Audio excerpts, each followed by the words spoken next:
even before running the model to get real results. And by now, you've already run it many times to verify it and validate it. And in fact, those techniques come up in another webinar we run now and again. That's a whole different topic.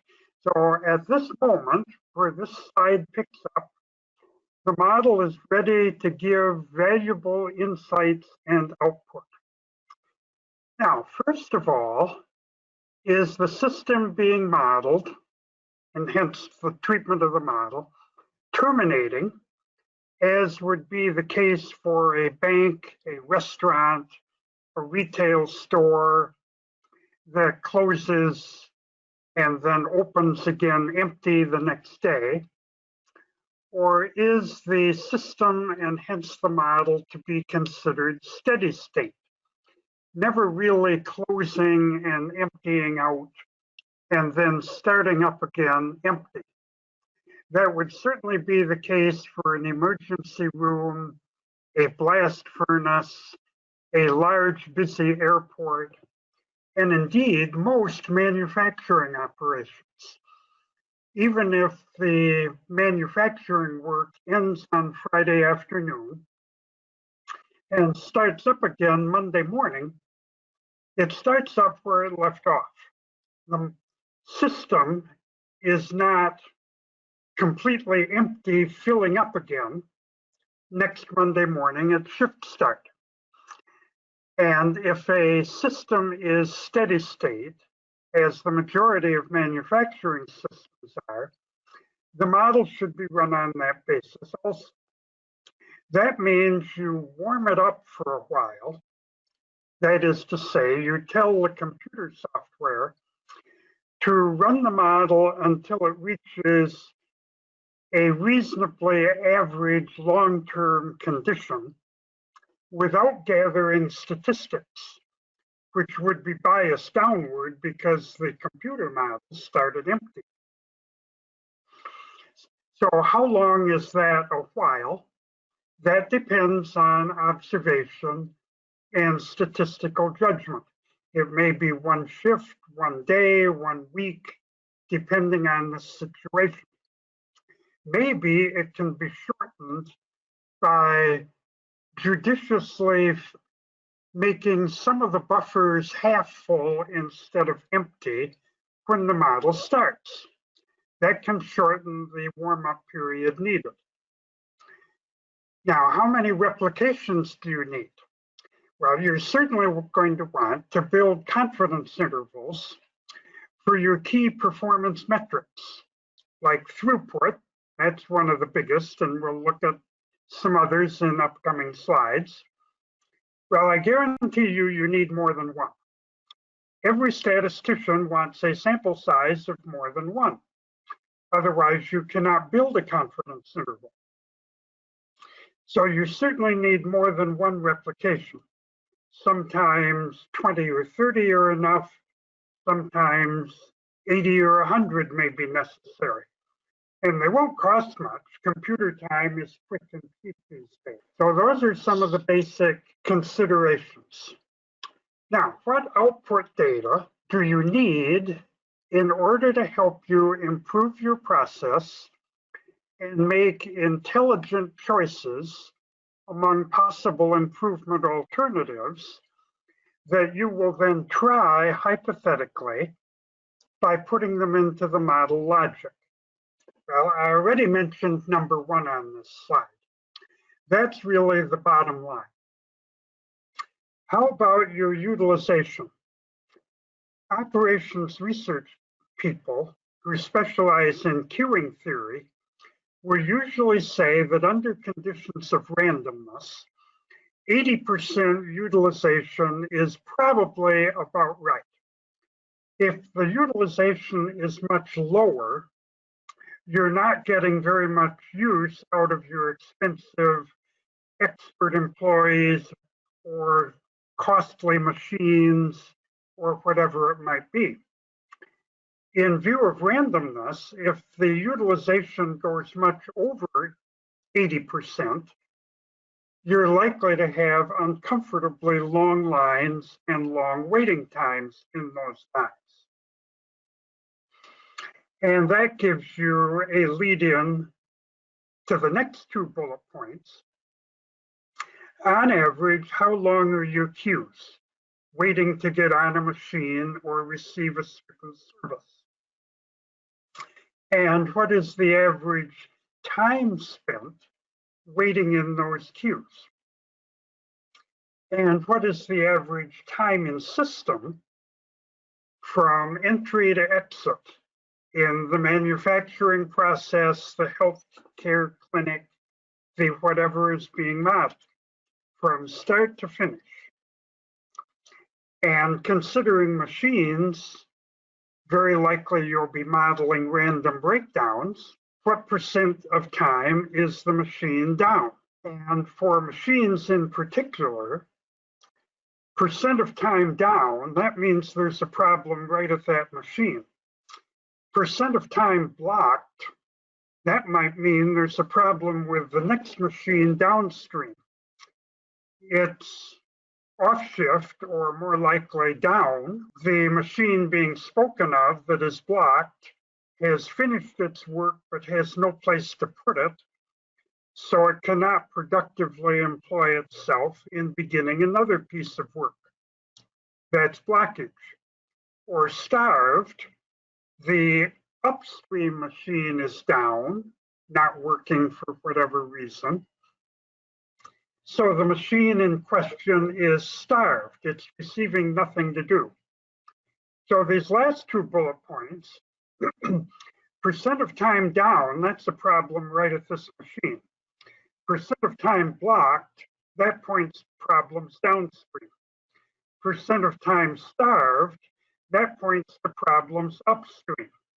And those considerations are valuable mental fodder for suggesting ways to improve a process, sometimes quite inexpensively. Now, you may want additional output, maximum of some of these things. Maximum queue lengths. My goodness, is the maximum queue length limited by the size of my buffer on a manufacturing shop floor? And just in the past 4 months, is the maximum queue length bumping up against the number of people I can have in my consultancy or clinic or restaurant without violating social distancing constraints? We've just had a sudden surge of business on that very point. So the maximum queue lengths are suddenly assuming even more importance than they used to. Average queue lengths has been the traditional. And some of the same comments apply to maximum waiting time in a queue.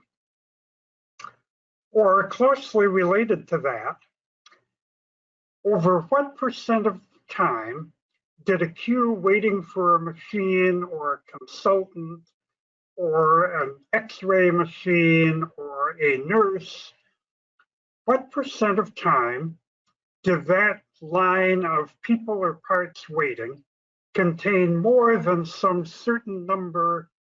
X1 is some number that's important to you as a constraint or a performance metric. And how many entries waited more than a certain amount of time in the queue? That can come up in manufacturing processes. For example, an entity that waits more than a certain amount of time for its next operation may become too cold or too hard or too stiff and have to need expensive repair or even scrapping. That problem can often come up where X2 is some number provided by the SME, subject matter expert on the process being studied, that is of particular importance to that particular machine and process. And the same applies to how many entities spent more than 2 hours or whatever the time was in the system. A service business may advertise that only a certain percent of our customers have to cool their heels more than a certain amount of time in our waiting room. Then they'll want to hold up that promise. Now, the outputs on the previous slide come automatically out of just about any simulation software nowadays. Getting these numbers usually does require additional modeling work. And with some of the packages we use now, any one of these would require an additional 5 to 15 minutes, that's all, of modeling time on the part of the analyst who is expert in using that software.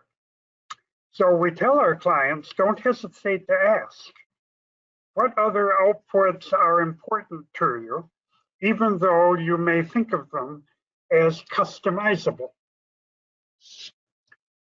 Now, once you get the output data, there are certain questions to ask about it. One of the most important, I've also put it first because it's one of the most easily overlooked, is it autocorrelated? For example, total time at one process and at another process. A good example of this, not so long ago, I helped model one of those drive-through oil change places. You stay in the car and the mechanic in the pit underneath the car drains and changes your oil, and on request will drain and change your transmission fluid. Two different operations. They were autocorrelated. If it took longer than the average to change the oil, we noticed, oh, we'd better allow for this because it's not the default. It's going to take longer than average to change the transmission fluid. Bigger car, more quarts of oil, more quarts of transmission fluid to drain out and put back in.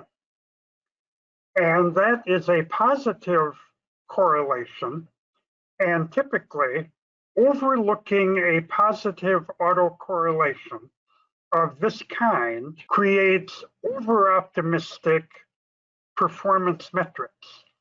So that is a very dangerous thing to overlook. Analysts and statisticians are very watchful for it. And perhaps a bit more obviously, and these we discussed with the client even before opening up the computer and building the model, do you have time dependencies? If the input is time dependent, as it certainly will be at a restaurant, busy lunchtime, busy dinner time, quiet in between. And the same applies to many manufacturing and warehousing operations. We need to know those things. And we will produce output that calls attention to those things. Now, if you didn't run the model long enough, are you going to get enough representative extremes? An analogy like that, often in the news, the maximum flood at a location on a river over a 10-year period is probably quite high, dangerously higher than the average flood chart datum on the river.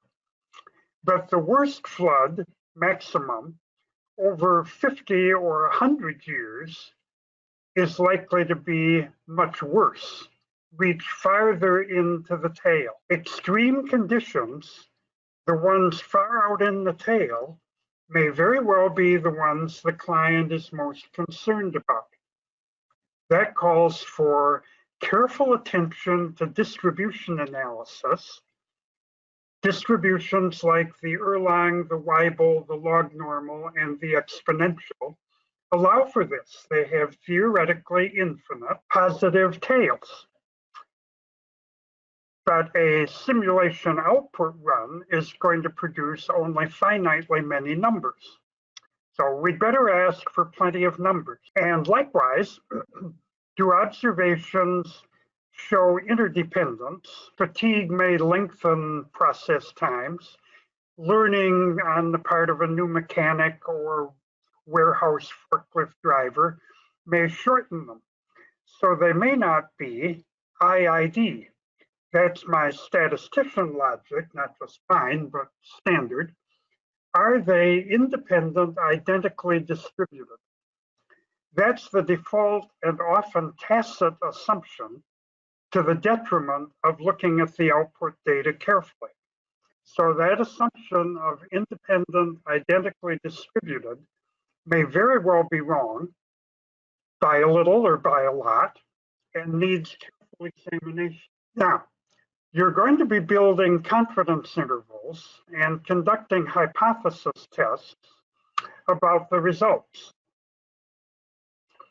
That's the main reason you needed more than one replication. Those confidence intervals will be narrower. Wow, that's nice. We love narrow confidence intervals. If the variance of the outputs is lowered. And there's two common techniques, each one applicable in a separate situation. The more common one is the one called common random numbers. If I want to compare two alternative system configurations, for example, that might be the current one that the client has and a hypothetical one the client is wondering whether to buy a new expensive machine. We want to compare those alternatives against identical random conditions of arrival of orders, downtime of other machines, cycle times of other machines, and so forth. The technique called common random numbers, routinely available in simulation software, does that and lowers the variance. Antithetic variants are useful if you need a very tight confidence interval on a key performance metric like throughput of a particular system that is now designed on the back of a cocktail napkin. If that system is built as currently sketched out, will it meet a certain hard performance metrics like 50 jobs per hour as designed, or will it be inadequate? That would call for a very tight confidence interval, numerous replications of one system, and use of antithetic variants to reduce the variability of results among those replications. And there's other theoretical ones that come up much more rarely, so I'll just bypass those. And assessing the output. Perhaps the most obvious that all our clients do with us is confidence intervals. Well, at what confidence level? They can be whatever desired, high enough to support confidence in decision making. The three quoted there are the common ones that come out of traditional statistics textbooks. And are they one-sided or two-sided? Do I want to be sure that a number is between two limits that's two-sided, or greater than a particular bogey on the low side, or greater or less than a particular bogey like percent rejects on the high side, or percent time in system on the high side? Those would be one-sided, lower-tailed or upper-tailed confidence intervals, and how narrow a confidence interval is needed. It would be nice to have a 99% confidence interval, not just 90%, but it's going to be wider. If you want both a higher confidence level and a narrower confidence interval, you can hope to have smaller variances, and you can certainly run more replications. But nature is not as generous as it might seem. If you want a confidence interval under certain conditions that is half as wide as the one you have, you're going to need about 4 times as many replications. Back in your past, there was a statistics book with a formula in it for the confidence interval, and it has the square root of the sample size in the denominator. That's why. And you very likely will conduct hypothesis tests, very similar to confidence intervals. They go together on your key performance metrics. Same bullet points apply. And suppose you build 2 95% confidence intervals. The probability that they are both valid in actuality is not 95%. It's more like 90%. So Bonferroni is the statistician who first pointed that out in textbooks, and we don't let our clients forget that. If you want 2 95% confidence intervals, both of which are going to hold, you'd better ask for 97.5 individual confidence intervals. And if you're going to look at lots of alternatives, by which I mean more than 2 or 3 or maybe 4, instead of pairwise confidence intervals and hypothesis tests, you're going to need a design of experiments. And design the experiment first before throwing runs into the computer software. And you have many choices of those designs. And the powerful ones, like the full factorial and the fractional factorial, can compare 16 or 32 different possibilities across 4 or 5 factors with 6 or 8 or 10 runs, not 16 or 32. So they're very powerful. Latin square designs are even more powerful in their way, but they assume lack of interaction among the different performance metrics you're considering. So they have to be used judiciously. Well, you'll need a statistician at this point to discuss these possibilities. We've got them. And what form of inference is needed? The first bullet point, qualitative, may need approximate results. Quantitative may need many more replications, more specific results. We've already spoken of the confidence level need. You might be looking at n alternatives, say 8 or 10 possibilities for reconfiguring the system. And some of those may coalesce. For example, alternative 1 might be buy a new machine. Alternative 2 might be add 2 more workers in a certain department. Alternative number 3 might be do both of those, see what happens. It can often happen that making one change produces hardly any improvement. Making a second different change produces very little improvement.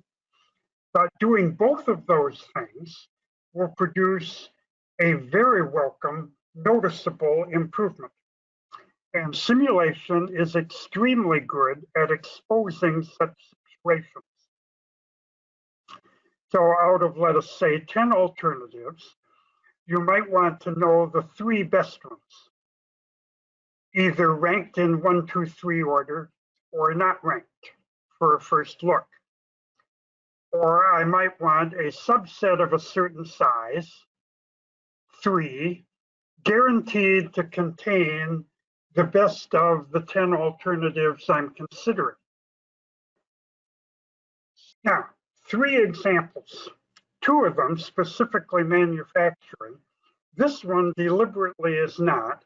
Simulation has become very helpful, widely used in healthcare. So you can take a look at some of the result highlights brought up in this project. And I'll illustrate here how some of these transfer directly to manufacturing systems.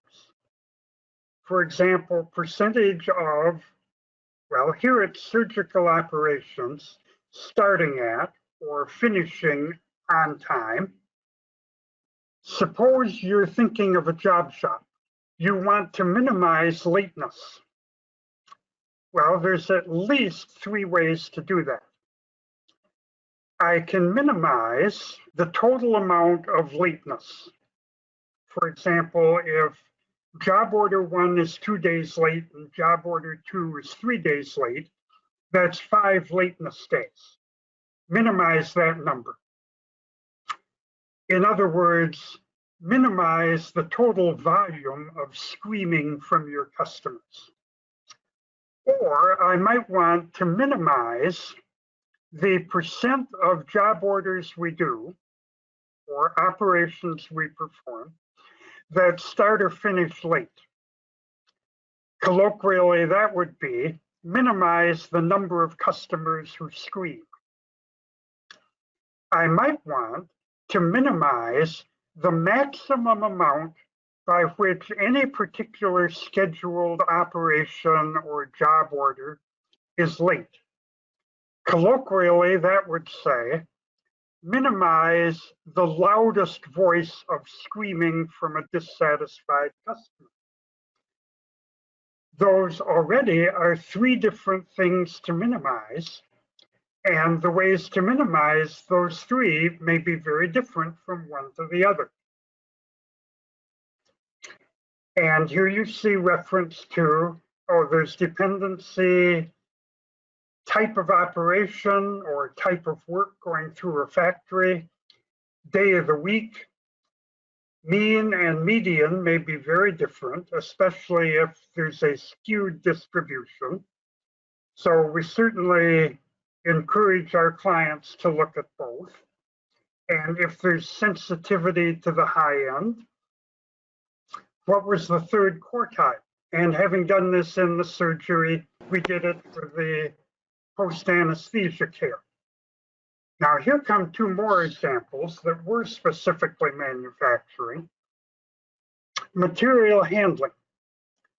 The plant we were modeling had 3 zones, an overall of concern, and zone east, west, and LRS was a nickname of the client. And in fact, we're not allowed to say what LRS stands for. That would give away too much.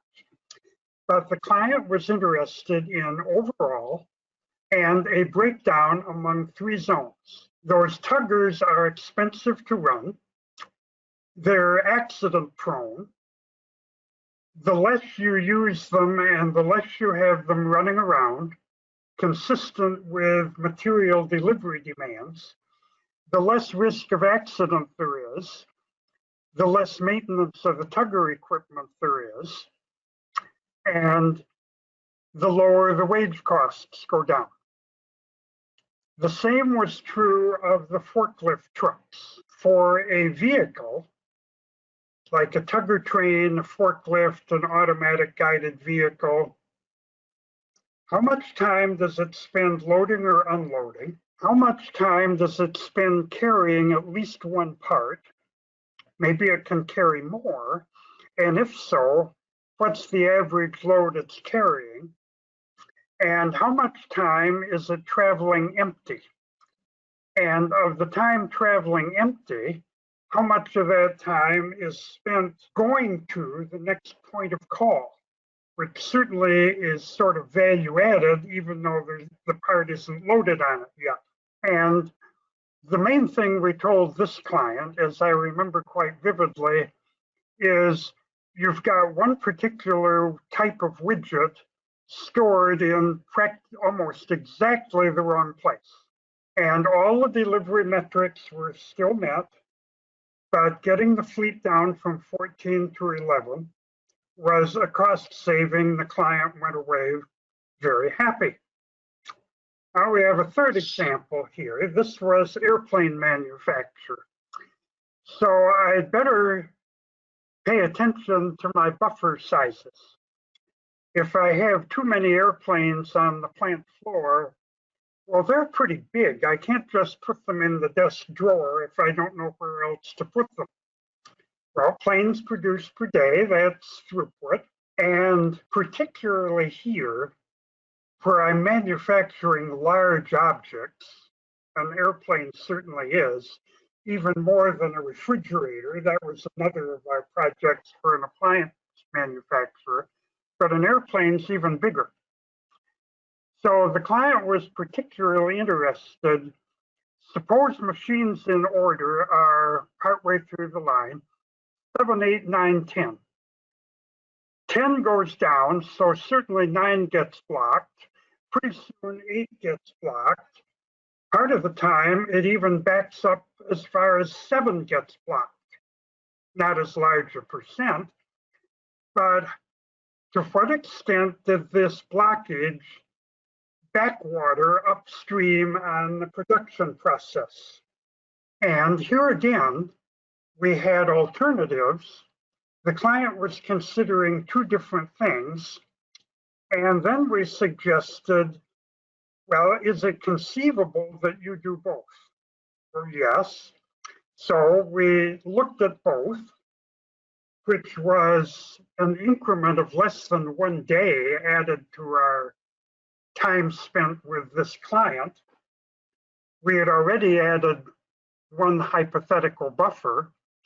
We had already expanded one of the existing buffers hypothetically. It was a matter of only an hour or so. Let's try both of those. And indeed, they did work delightfully well, certainly a lot better than might have been predicted from doing one or the other, but not doing both. And the paint booth was particularly expensive to run and maintain. So we took a careful look on behalf of that client at the utilization of the paint booth.